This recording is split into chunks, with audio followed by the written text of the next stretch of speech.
Story time with Ishan is back, and today we are going to read a bedtime story, and that's about the Guardians of the Galaxy. Shall we start, Ishan? Yeah. On a quiet night in the galaxy, the Guardians were gathered in the Milano, waiting for their next big mission. Gamora was thinking about her adoptive sister, Nebula. She couldn't help but think about their history and the sibling rivalry that started early in their lives.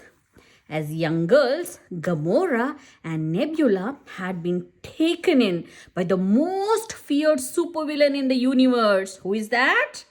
Thanos.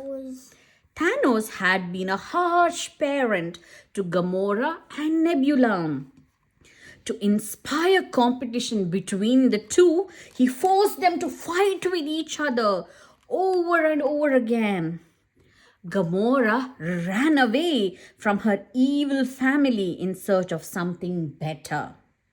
She joined Star-Lord on his adventures, but she often wished Nebula would have joined them too. See? So she joined the Star-Lord. Just then, the ship's incoming message light began to blink. Can you see? Beep, beep, beep. Can you see here? The Guardians all huddled around the light. See, they're all huddled around the light. Can you see? Yes. Oh boy, Rocket said. Nebula has stolen a device from Nova Corps and they need our help. So, Nebula has become a thief. The Guardians sprang into action. Gamora guided Rocket and Star-Lord as they flew the Milano, chasing after Nebula. Gamora knew she couldn't let Nebula get away.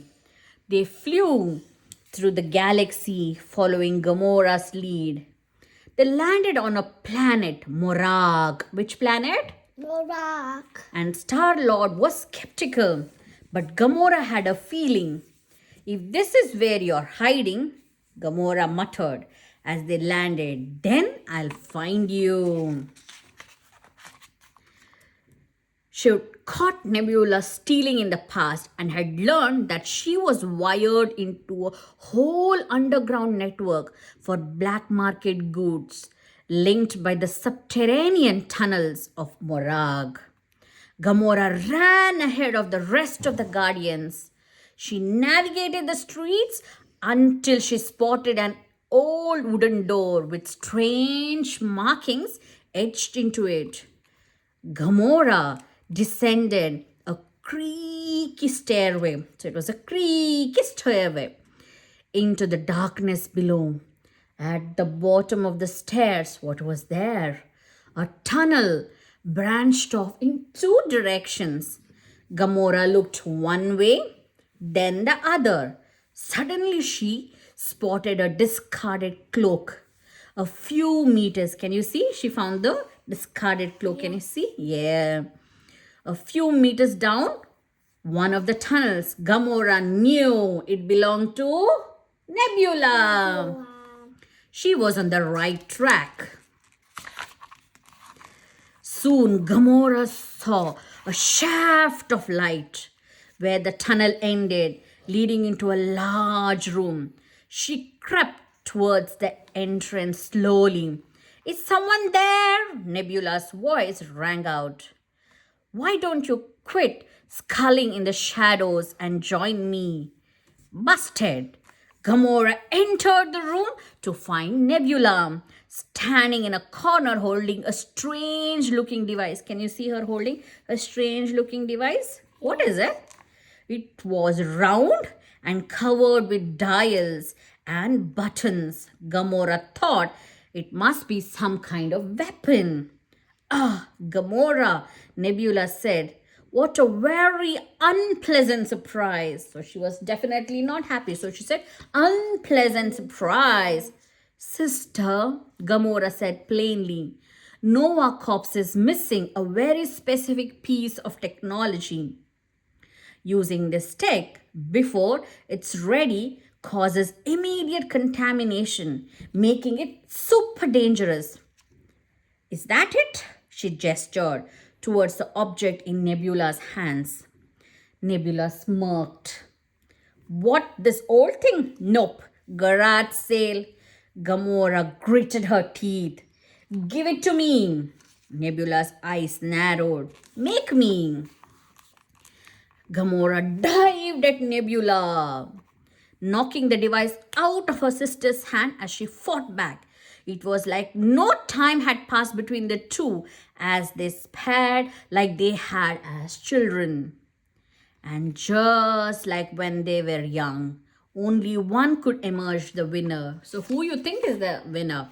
Let's see. Enough! Nebula bellowed when she gained hold of the device again. She pressed a button and Gamora froze. In horror, Gamora watched her arm lower itself and drop her sword. Nebula seemed to be controlling her body with the device. So she's controlling Gamora with this device. Clever, isn't it? Yeah. Nebula said. They are doing all sorts of wonderful things with technology at Nova Corps these days. Imagine all the trouble I can cause now. She's so wicked, isn't it? Suddenly, Star-Lord burst into the room. Not so fast. When you mess with Gamora, you mess with all of us. Gamora couldn't smile, but she cheered on the inside. Her friends had followed her trail and found her. Rocket ran in behind Star-Lord, holding a giant cannon.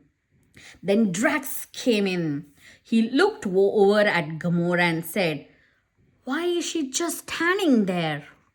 Okay, Star-Lord said to Nebula, we can do this the easy way or the fun way. Nebula grinned. Let's have some fun, shall we? She then pressed a button on the device and thrust it in the Guardian's direction. The whole team froze where they are. So all of them froze like statue. Nebula turned her back to the Guardians, and as she was distracted, Rocket felt his hand was still free. He shot his cannon, destroying the Nova Corps deep freeze device. As the device shattered, the Guardians were released from Nebula's hold. The Guardians flexed their limbs as they regained control of their bodies. Gamora picked up her sword and turned to face Nebula, but her sister was already on the move. The Guardians followed Nebula into the tunnels. Gamora was the first to catch up with her sister, the thief. We want us to hang back while you take her, Star-Lord asked Gamora as the Guardians caught up. Gamora nodded. Her real family was by her side, and she needed their help to defeat her adoptive sister. With Drax's help, Gamora was launched towards Nebula and gave a huge punch to Nebula. Now that Nebula was down, the Guardians grabbed the device and handcuffed the villain. Job done for Gamora's real family.